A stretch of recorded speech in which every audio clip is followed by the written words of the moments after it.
Buenas noches, hermanos. Bueno, hemos leído esta parte de la palabra de Dios y en ella encontramos pues varios aspectos que nos hacen pensar muchas cosas. En ellos, pues, sobre todo el énfasis que el apóstol Juan quiere darnos es el que nosotros perseveremos en el conocimiento de la salvación. Es por ello que pues escribe en los versículos 12 en adelante todas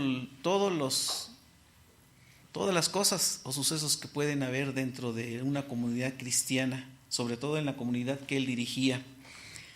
Es importante ver que la pastoral que él aplica en estos momentos, en esta iglesia, es una pastoral de preocupación por los peligros que puede haber de la infiltración de gente, de miembros que siendo aún y diciéndose cristianos pueden atentar contra el Evangelio.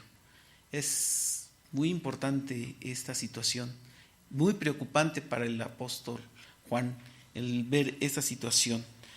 La preocupación de Juan, y no solamente de Juan, yo creo que de todos los apóstoles de las iglesias del Nuevo Testamento, era esa, la infiltración y el cambio del mensaje que habían ellos puesto en las iglesias, en los corazones de los creyentes, y saber que puede haber movimientos que cambien esta enseñanza. La primera convicción de un verdadero creyente puede ser reconocida por su conciencia sensible hacia sus deberes espirituales y de santidad. Esa era la preocupación de Juan.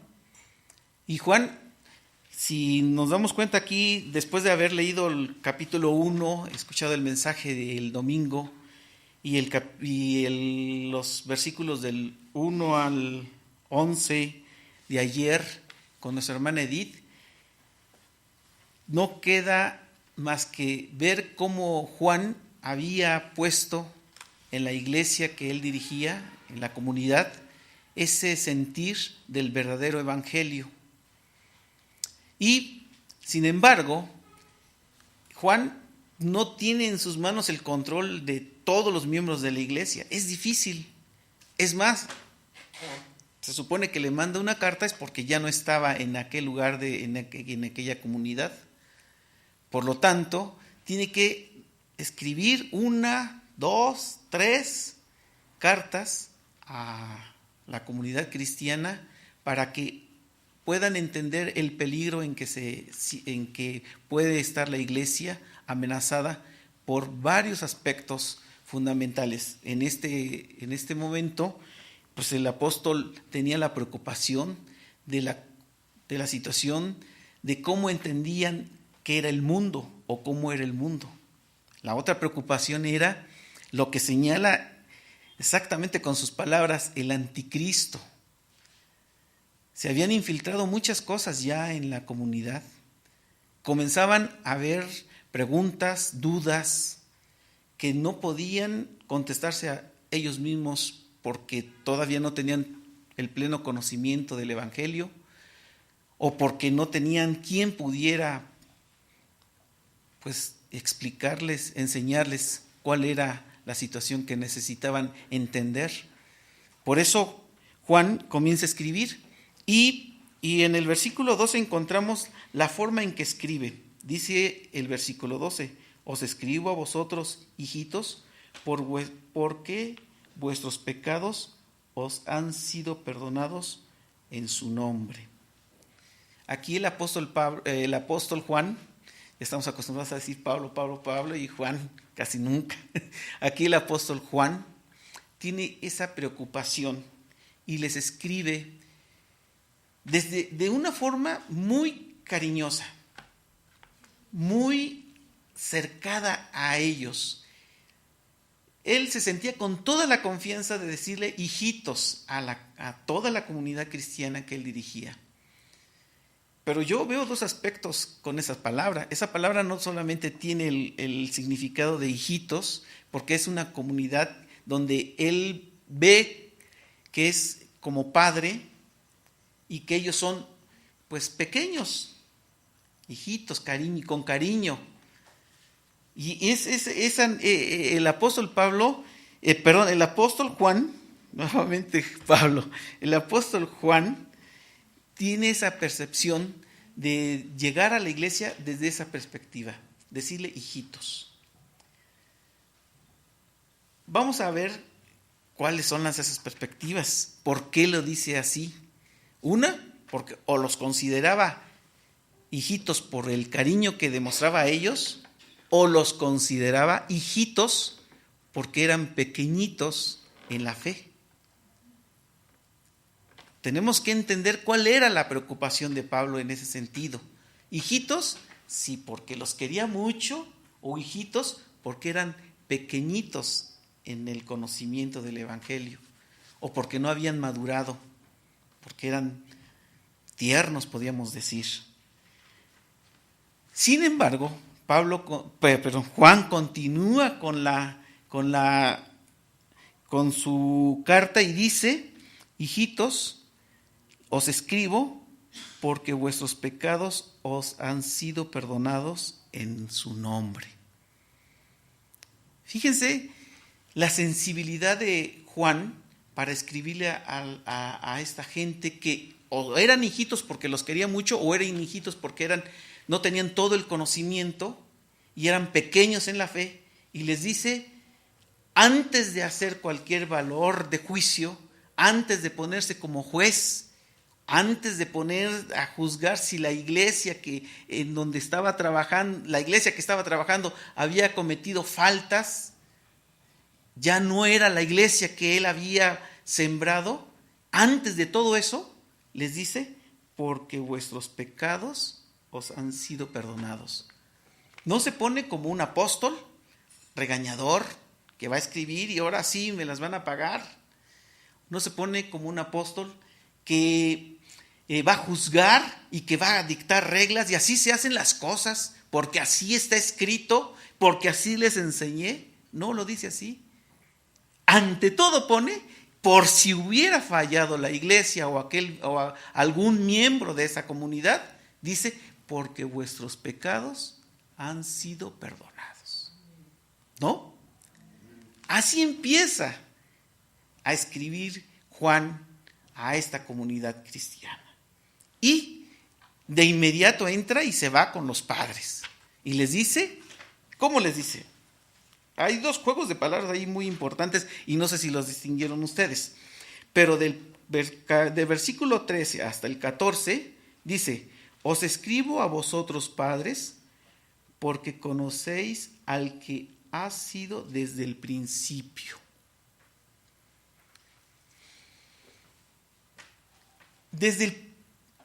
Juan, cuando predicó el evangelio en esa comunidad, a los padres les inyectó, les infundió, les metió en la cabeza quién era Jesucristo, quién era su Salvador. Y a ellos se refiere de esa forma. Y dice, en este momento, les escribo a vosotros padres, les escribo. Estás escribiendo en ese momento la carta donde les recuerda que a ellos se les dio el evangelio como es desde el principio. No hubo nada que turbara o que fuera diferente. Se los dijo así como tal y como era. De pie a pa, así fue el evangelio como se los dijo, les predicó y se los enseñó a esta comunidad.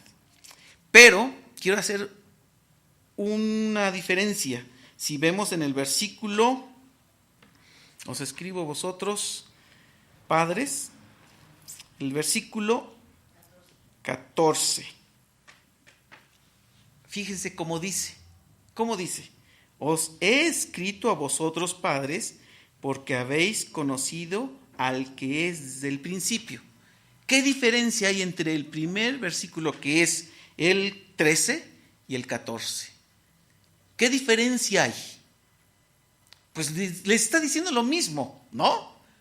La diferencia gran es que en uno se lo está diciendo en el presente, comienza escribiendo en presente y se refiere que eso mismo que se lo ha escrito en el presente, en tiempo presente, ahora lo está escribiendo, se los ha escrito en el pasado también.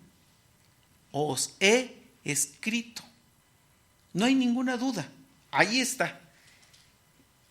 En el presente, él está haciendo la carta y les dice, a ustedes padres, ustedes conocen desde el principio a Jesucristo, porque yo también eso se los he escrito anteriormente. Lo mismo pasa con los jóvenes, fíjense cómo dice para los jóvenes. Seguimos en el 13. Os escribo a vosotros jóvenes porque habéis vencido al maligno. Qué hermoso, ¿no?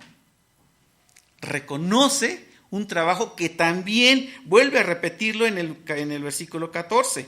Os escribo a vosotros jóvenes porque, ¿cómo dice? Sois fuertes y la palabra de Dios permanece en vosotros y habéis vencido al maligno.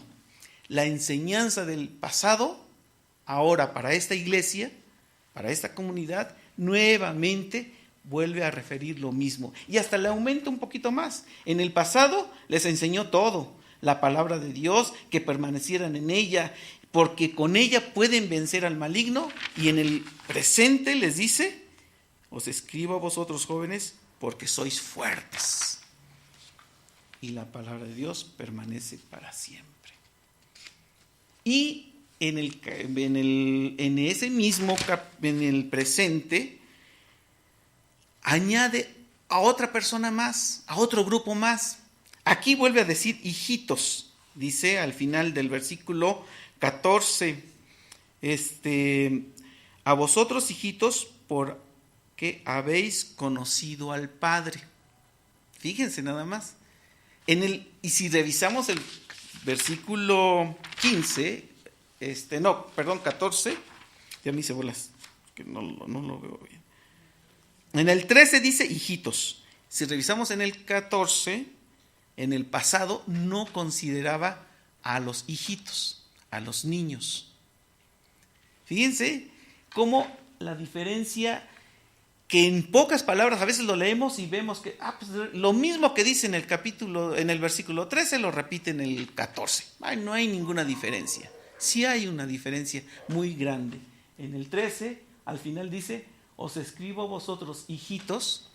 Aquí sí tal vez se está refiriendo a ese pensamiento de él, a los niños, porque habéis conocido al Padre. Ya desde la niñez, ahí en esa comunidad les enseñaban al Padre. Antes, en el 14 donde dice os he escrito, que está en el pasado, si se dan cuenta, no aparecían todavía los niños. Es la importancia de estos versículos y de este momento donde el apóstol Juan se llega a la iglesia. En el pasado no incluía a los niños. En el presente están los padres, están los jóvenes y ahora hasta los niños. La palabra de Dios llega para todos. El conocimiento de la verdad llega a todos. No nada más a los mayores o a los jóvenes, porque son fuertes, porque pueden vencer las tentaciones. No, también a los niños. Y me gusta mucho porque dice, porque habéis conocido al Padre. Me recuerda aquí nuestra comunidad, cuando al departamento infantil se les comienza a enseñar quién es Dios. Y si yo les preguntara a ustedes, ¿quién es Dios? ¿Cómo dice el catecismo? Dios es espíritu. Exactamente. Lo que hemos enseñado, eso ya también los niños lo conocen. Pero seguimos con el capítulo, y aquí es donde ya después de haber enseñado esto, entra la preocupación del apóstol Juan, refiriéndose a lo que es el mundo. Dice el versículo 15, no améis al mundo ni las cosas que están en el mundo. Si alguno ama al mundo, el amor del Padre no está en él. No améis al mundo, porque si amamos al mundo, el amor del Padre, el amor de Dios, no está en el que ama al mundo. Y mi pregunta es a ustedes, y me lo pregunté yo también, ¿qué es el mundo? ¿O qué entendemos por mundo? Bíblicamente, ya aquí rápido me lo pueden decir, ay, el mundo está no. Pero si yo les predico a otra persona que no conoce este evangelio, esta carta, ¿qué entenderá por la palabra mundo? Y hay dos conceptos. El mundo, desde una perspectiva planetaria, cósmica, donde entendemos que el mundo nos los ponen así redondito, azul y un globo terráqueo y todo eso. Eso puede ser mundo. Y dice que no amemos al mundo. Y ahí cantamos a veces un canto que dice, el mundo es de mi Dios y todo eso, ¿no? Pero también, desde la perspectiva bíblica, mundo puede ser la humanización, la humanidad. Y ahí es donde se refiere este versículo. No améis al mundo, a la humanidad, a lo que se asocia y comienza a tener sistemas que comienzan a mover a la gente, al mundo. Sistemas que pueden hacer que naciones tengan problemas, deudas. El mundo que puede hacer sistemas mundiales que hacen que la humanidad camine sin que se den cuenta hacia ¿qué será? Perspectivas de intereses de ciertas personas, de ciertos gobiernos. Ese es el mundo. El mundo que nos hace que nos habituemos o nos acostumbremos a las comodidades. El mundo, los sistemas que nos hacen que busquemos las mejores comidas o las mejores relaciones. El mundo o el sistema mundial que nos influye por todos los medios de comunicación, de que ser delgadita o ser guapo es el estereotipo del ser humano. Y el feo, el gordito, el negro, el amarillo, esos no entran en los conceptos del sistema. Esa es la otra clase de mundo. Y a ese mundo es el que se refiere y tiene preocupación el apóstol Juan. Y dice, ¿qué pasa en nuestra iglesia? ¿Qué pasa en nuestra comunidad? ¿Cómo el mundo está influyendo en la vida de la comunidad? ¿Hasta dónde puede influir? ¿Pueden cambiar la vida de un ser humano, ayudar a un compañero, a un hermano? Pueden cambiarlo, en vez de ayudarlo, comprándose mejor un carro y ya no lo ayudo. Porque tengo una deuda y tengo que pagar mi carro, ahora ya no lo puedo ayudar. Cuando hay las necesidades dentro de la comunidad. Y así suceden otras cosas que pueden venir a sus mentes en esos momentos, ¿no? Cómo el sistema hace que nosotros cambiemos. Y a Juan le preocupaba. Y eso ya estaba pasando en la comunidad, aun cuando sus pecados ya habían sido perdonados. Así empezó. Dijo, hermanos, no se preocupen, aunque estén así en esas condiciones, sus pecados ya han sido perdonados. Y ahí viene. Entonces, aquí el versículo 15, no améis al mundo ni las cosas que están en el mundo. Si alguno ama al mundo, el amor del Padre no está en él. Qué pocas palabras, ¿verdad? Así tan sencillo, tan sencillo. Hermanos, ¿qué podemos decir contra esto que está diciendo el apóstol? El amor del Padre no está en él. No existe. No podemos llamarnos hermanos cristianos, porque nuestro Padre ya no es el mismo. El que ama al mundo, el que está interesado en las cosas del mundo, pues no es mi hermano simplemente, porque no es su Padre, el de los cielos no es su Padre. Entonces, ¿cómo puede ser mi hermano el que está interesado en el mundo si yo estoy interesado en las cosas de Dios? ¿Cómo le puedo decir hermano? Y está sentado junto de mí y tal vez canta los mismos himnos y lee las mismas lecturas y puede hasta predicar, estando yo ahorita también presente, pero me interesan más las cosas del mundo. Y aquí es rotundo, dice, el amor del Padre no está en él.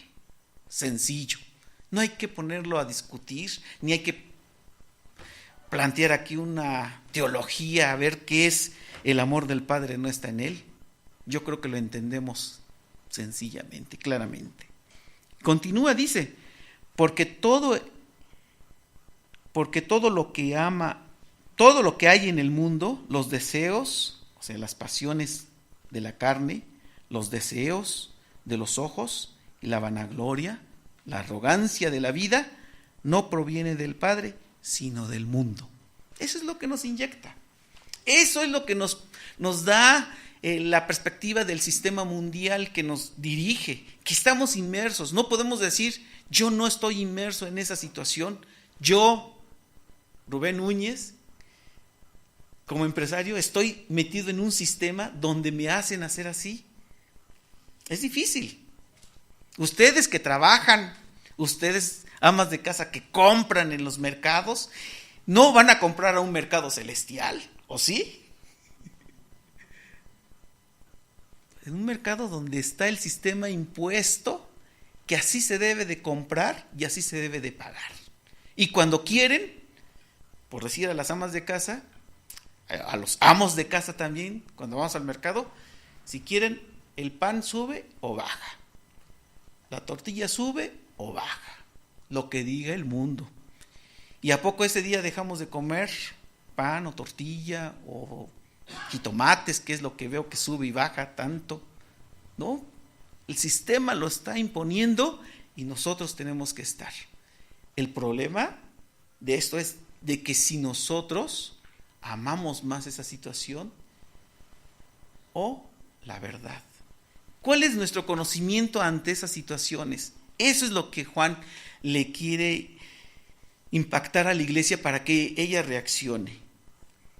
Porque todo lo que hay en el mundo, los deseos de la carne. 3 cosas pone él: los deseos de los ojos y la vanagloria de la vida. Cuando nos felicitan, cuando somos elogiados por algo que hacemos, o simplemente nos llega una carta de, por decir así, de Hacienda, muchas gracias por ser un buen contribuyente, usted ha sido, pues nos están infundiendo eso, para sentirnos que somos exitosos, que somos cumplidores. Pero cuando hemos recibido, o cómo reaccionamos ante las necesidades de nuestra iglesia referente a la cuestión económica, como en Hacienda. Ya debo tantos meses de diezmo, no lo he dado, pero no me lo requieren. Entonces, muchas cosas que podemos estar pensando en estos momentos sobre de lo que es pertenecer al mundo y los deseos del mundo. Continúa y dice, y el mundo pasa, también sus deseos y pasiones, pero el que hace la voluntad de Dios permanece para siempre. Y ahí está el secreto. Nuevamente, Juan sutilmente vuelve a dejar una enseñanza en aquella comunidad. Hermanos, yo no estoy ahí con ustedes, yo no puedo saber qué pasa, cómo se están manejándose ahorita los intereses dentro de la comunidad cristiana, no sé cuántos se inclinan más por la parte del mundo o por la parte de Dios, no sé, pero yo les digo una cosa nada más: el mundo pasa, pero y sus deseos, pero el que hace la voluntad de Dios permanece para siempre. Nuevamente. Y nos da esa opción. Nuevamente le da esa opción. Pero deja un precedente que es el mandamiento de la palabra de Dios. El que hace la voluntad de Dios permanece para siempre. Tan sencillo. ¿Y cuál es la voluntad de Dios? La pregunta. ¿Cuál es la voluntad de Dios? Y es una pregunta que nos podemos pasar aquí un montón. Y van a surgir un montón de opiniones y de respuestas. Pero la voluntad de Dios es que nosotros crezcamos en el conocimiento de Él. Simplemente. Crecer en el conocimiento del Señor. ¿Y cuánto nos interesa leer la palabra de Dios? Estudiarla, meditarla con conciencia. No nada más así la leo y ya entendí 2, 3 cositas y hasta ahí la dejé. No. Empaparnos. Nuestra iglesia en este año y en años pasados también, hay un ministerio que se llama de crecimiento espiritual. Este ministerio tiene la obligación y tiene también pues que darle a la iglesia cómo tener elementos para poder crecer espiritualmente. Este año nuestro hermano, el hermano que dirige este ministerio, nuestra iglesia, nos ha propuesto leer la Biblia y leerla un capítulo del Nuevo Testamento, del Antiguo Testamento, otro como hermano del Salmos, sí, y otro dos del Antiguo y uno del Nuevo Testamento. Además, nos da consejos para poder hacerlo y nos pide tiempo después del culto. Y parece que se nos queman las habas porque, el hermano ya se tardó muchísimo y habla y habla y habla. Yo ya me quiero ir. Eso que dice, pues a lo mejor lo hago o no lo hago, no me interesa. ¿Cómo vamos a crecer espiritualmente si no le ponemos un poquito de interés a lo que la iglesia, a lo que los apóstoles, a lo que los ministros nos indican para un buen crecimiento y estudiar la palabra? Nos interesa más la tentación del mundo, la comida, el festejo, no sé qué pasa, pero no sé qué pasa. De veras hay una sensación en nuestras vidas, en nuestro ser, de que termina el culto y ya, que se acabe todo. Ya no queremos escuchar ninguna plática, ya vámonos. Y aunque nos quedemos media hora en la tiendita, pero ya nos salimos de aquí. Y cuando nos están dando instrucciones para mejorar nuestro conocimiento de la palabra de Dios, de nuestra salvación, no, ya el hermano que le pare, que le baje. Nos piden 5 minutos y se nos hacen eternos. Nos piden 10 minutos, no, que nos digan 10 minutos, ya se nos hicieron como 1 hora. De veras, así se siente la sensación. ¿Qué estamos haciendo? Estamos preocupándonos por permanecer en la palabra del Señor, como dice aquí. El mundo pasa, sus deseos y sus pasiones, el tiempo que le dediquemos va a pasar, pero el que hace la voluntad de Dios permanece para siempre. Y así continúa también, y nos vamos al versículo 18. Otra preocupación, híjoles, fundamental y terrible, de mucha discusión. ¿Qué viene? Viene el anticristo. Dice el versículo 18. Perdón, sí, ¿verdad?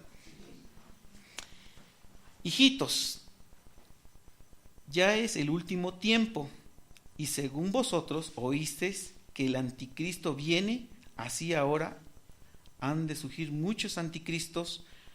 Por esto conocemos que es el último tiempo. Dos cosas. Los últimos tiempos y el anticristo. Ahí juntó 2 problemas que no sé por qué el apóstol se metió en eso. Yo me pregunto, ¿qué entendemos como últimos tiempos? Y van a surgir en nuestras mentes un montón de ideas. No, hasta el Apocalipsis va a aparecer ahorita en sus mentes. Todo. ¿Y qué entendemos por el anticristo? ¿Es futuro, presente, pasado? Yo creo que hay que entender al apóstol y a la palabra de Dios cuando habla sobre de los últimos tiempos. Y si hay últimos tiempos, tuvo que haber un primer tiempo. 1, 2, 3, para que haya último. No puede haber nada más así de la noche a la mañana en los últimos tiempos, ¿no? Entonces vamos a ver. En los últimos tiempos, cuando se refiere la palabra de Dios a los últimos tiempos, es un periodo, una era en la cual van a suceder muchas cosas. Pero para entrar a ese entendimiento, vamos a preguntarnos, ¿cuándo empezó los últimos tiempos? ¿Cuándo empezó los últimos tiempos? ¿Lo han meditado en su mente cuando han leído Apocalipsis, esas cosas, o cuando leen Pablo, que también dice que los últimos tiempos, cuando leen Tesalonicenses, que ya los hermanos ya ni querían trabajar porque ya estaban en los últimos tiempos y todo eso? Nos hemos preguntado cuándo inician los últimos tiempos, cuándo inicia los últimos tiempos. Vamos a ver esto. El primer tiempo, podríamos decirlo así, es cuando está la creación. ¿Sí? Hay una creación y el primer tiempo de todo eso es desde la creación hasta la caída del hombre. Podríamos decir que eso abarca un primer tiempo. Después viene otro tiempo. De la caída del hombre surge el otro tiempo. ¿Cuál es ese otro tiempo? Pues la promesa de la salvación. Viene un tiempo muy largo. Para eso, para lo del primer tiempo, la Biblia nada más tiene 2 capítulos, 3 capítulos en la Biblia para explicarnos eso. Es más, el primer tiempo lo reduce tanto a 6 días, más la caída del hombre. Así tan sencillo. Ahí concluye el primer tiempo. Sigue el otro tiempo. De la caída del hombre se produce una promesa de salvación. Y esa promesa de salvación abarca 66 libros, quitándole los 2 de capítulos de Génesis. Surge toda una experiencia, todo un relato, toda una historia completa y una historia universal, pero que se concentra al pueblo de Israel, donde se iba a surgir el Salvador de esa promesa de salvación. Ahí surge. Y nosotros, ahí sí, tenemos un debate muy grande desde Génesis hasta Apocalipsis para decir ese tiempo, cómo surgió y cómo fue. Y lo conocemos. Tanto que Jesús, dice Lucas 4:16, el mismo Jesús, ese tiempo de salvación, ese tiempo de la promesa de salvación se cumplió en Jesús, y el mismo Jesús, después de leer Isaías, después de leer lo que estamos diciendo, dice, se cumplió.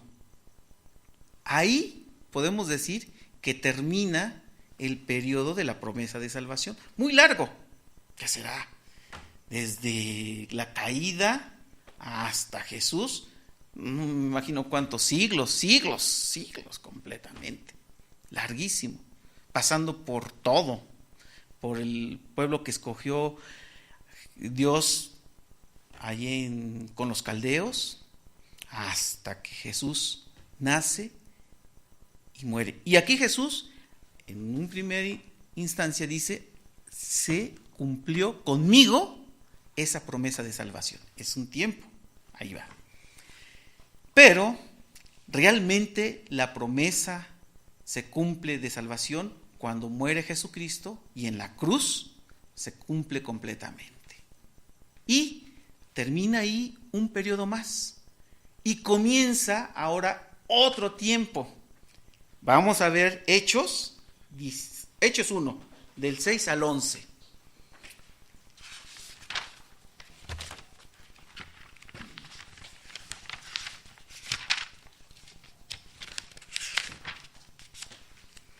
¿Quién gusta leerlo? Hechos 6, Hechos 1, del 6 al 11. Entonces los que se habían reunido le preguntaron, diciendo: Señor, ¿restaurarás el reino de Israel en este tiempo? Les dijo: no os toca a vosotros saber los tiempos o las sazones que el Padre puso en su sola potestad, pero recibiréis poder cuando haya venido sobre vosotros el Espíritu Santo, y me seréis testigos en Jerusalén, en toda Judea, en Samaria y hasta lo último de la tierra. Y habiendo dicho estas cosas, viéndolo ellos, fue alzado, y le recibió una nube que le ocultó de sus ojos. Estando ellos con los ojos puestos en el cielo, entre tanto que él se iba, he aquí se pusieron junto a ellos dos varones con vestiduras blancas, los cuales también les dijeron: varones galileos, ¿por qué estáis mirando al cielo? Este mismo Jesús, que ha sido tomado de nosotros al cielo, así vendrá como le habéis visto ir al cielo. Ahí termina todo el tiempo de la promesa de salvación. Hasta ahí, con Jesús, que es elevado. Y ahí arranca los últimos tiempos, donde da, en esos últimos tiempos, todo lo que hemos visto y todo lo que dice Mateo 24 y Lucas y Tesalonicenses y Apocalipsis, todo ahí se reúne desde que Jesús es levantado y desaparecido en las nubes, en el cielo, con la promesa de que así vendrá y arranca los últimos tiempos. Por eso los apóstoles se referían así al último, ya estamos viviendo los últimos tiempos. Lo que pasa que a veces nosotros como cristianos o la comunidad cristiana cree que los últimos tiempos es 2-3 años, ya viene Jesús y vámonos con él. No, es tan amplio como el tiempo de la promesa de salvación. ¿Cuántas mujeres no estaban esperando ser las dichosas mujeres para recibir en su cuerpo al enviado por Dios, al Mesías? ¿Cuántas no? Y murieron y pasaron y han de haber sido generaciones tras generaciones. Hija, si tú eres la elegida por el Señor, hasta que María lo dijo y fue elegida. ¿Cuánto tiempo pasó? ¿Cuánto? Es enorme. Así en los últimos tiempos que estamos viviendo y que vivieron los apóstoles después de la ascensión, ahí arranca. Y les pregunto, después de este tiempo donde se manifiesta el proceso ahora de la salvación, en estos últimos tiempos no nada más está lo malo. En estos últimos tiempos está el deber de la iglesia, el deber del cristiano de la predicación del evangelio. También está en estos últimos tiempos. No fue con Jesús. Jesús inició y Jesús fue el protagonizador de esa salvación. En estos últimos tiempos, así como hay de cosas terribles como hay lo que aquí menciona Juan, que es el anticristo, también está el deber de nosotros de predicar el evangelio, porque ese es el proceso, el resultado de la promesa de la salvación, de Jesucristo, la salvación. Yo les pregunto, ¿por qué son los últimos tiempos? Porque después que venga Jesús por su iglesia, por sus redimidos, por su pueblo, por su esposa, como le queramos llamar, ¿qué más va a haber? Pues el juicio, me dirían ustedes. Y después del juicio, ¿a dónde vamos a ir? A la vida eterna. Y en la eternidad no existen los tiempos, hermanos. Discúlpenme, pero en la eternidad no hay tiempos. Entonces, cuando se refiere la palabra de Dios a los últimos tiempos, es eso lo que estamos viviendo. Nosotros estamos viviendo desde hace 2000 años los últimos tiempos, con todas las señales que tienen, con todas las señales que para lo mejor tras generación son repetitivas. Porque a lo mejor mi abuelita decía, ya va a venir Jesucristo, porque la depravación del mundo es grandísima, para ella ya no era concebible. Y a lo mejor yo ya estoy en esa postura. Y le digo a mis hijos, oye, no, con tantas cosas, ya son los últimos tiempos, definitivamente. Las señales que da la palabra del Señor me comprueban que ya son los últimos tiempos y van a pasar hasta que, como dice aquí Hechos 6, que ni siquiera le preguntan al Señor, dinos, ¿cuándo es el tiempo? ¿O este es el tiempo de la restauración? Y les dice, ustedes no tienen por qué saber ni las sazones ni nada de eso, de los tiempos. Eso le pertenece a mi Padre. Punto. Entonces, entendamos cuál es la enseñanza de esta epístola, de la primera epístola de Juan a la iglesia, la conciencia que quiere despertar en ellos, para que surja entonces, ahora sí entendemos lo que Juan dice sobre los últimos versículos, y ya para terminar, del 18, del 19 en adelante, salieron de nosotros, hablando de lo que es el anticristo. El anticristo no es una cosa que era futura, una cosa que, el anticristo, bueno, ¿cuánto no hemos dicho? Nada más pongan anticristo en Google y van a ver las referencias que hay de tantas cosas que son los anticristos. Bueno, el anticristo es el papa, es esto, es lo otro, un montón de anticristos. Pero Juan no dice que eso es el anticristo. Juan no quiere decir señalar a alguna persona. Es más, el anticristo puede estar en medio de nosotros y nosotros ni nos hemos dado cuenta. Fíjense lo peligroso. ¿Hasta dónde está esta situación? Leamos, vamos a leer del versículo 19 hasta el 23. Dice, sí está en la pantalla, sí. Dice, salieron de nosotros, pero en realidad no eran de nosotros, porque si hubieran sido de nosotros, habrían permanecido con nosotros. Pero si salieron, para que se manifestase que no todos son de nosotros. Pero nosotros tenéis la unción del Santo, el que poseéis los. No os he escrito porque ignoráis la verdad, sino porque conocéis, porque ninguna mentira procede de la verdad. Todo aquel, sino que viene, que Jesús es el Cristo, Él es el Cristo, el que niega al Padre y al Hijo. Todo aquel que niega tampoco tiene al Padre, y el que confiesa al Hijo tiene también al Padre. Hermanos, ante esta evidencia, ante esta situación que Pablo le presenta a la iglesia, ¿qué podemos decir? ¿Quieren que prediquemos quién es el anticristo? Y yo aquí les dé todo un rollo que traigo aquí también para decir quiénes son los anticristos. Está tan sencilla la palabra del Señor, tan comprendible. Son dos cosas: el que niega a Jesucristo, el que niega la salvación, el que no la predica, el que no la acepta, el que no la vive, ese es un anticristo. Tan sencillo. Así lo dice. O sea, véanlo, está muy explícito. Ese es un anticristo.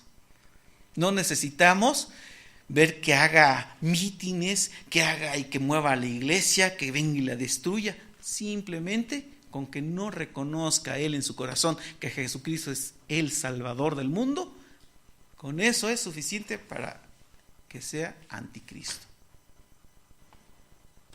Es difícil.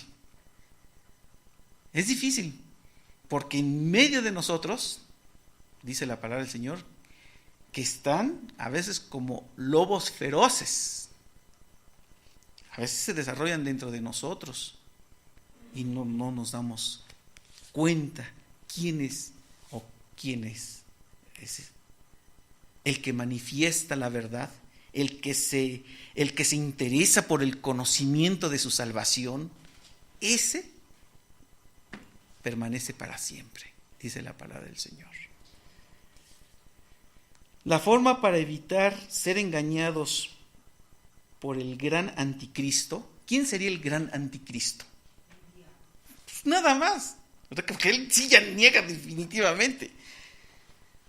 Y sus milagros engañosos es amar, ante todo, la verdad. Perseverar en el conocimiento de nuestra salvación. Que nos interese nuestra salvación. ¿Cómo puedo crecer más? ¿Cómo puedo saber más de Dios? ¿Qué tengo que hacer para conocerlo bien? Para entenderlo. Para saber qué está pasando en estos tiempos, en los últimos tiempos que estoy viviendo. Si no me interesa, pues entonces, ¿dónde está el crecimiento de nuestro conocimiento de nuestra salvación? Esa misma verdad nos protegerá de los engaños de otros anticristos, donde podemos encontrar la verdad en su palabra, en la Biblia. Dios nos ilumine, nos guarde y podamos seguir adelante en su nombre.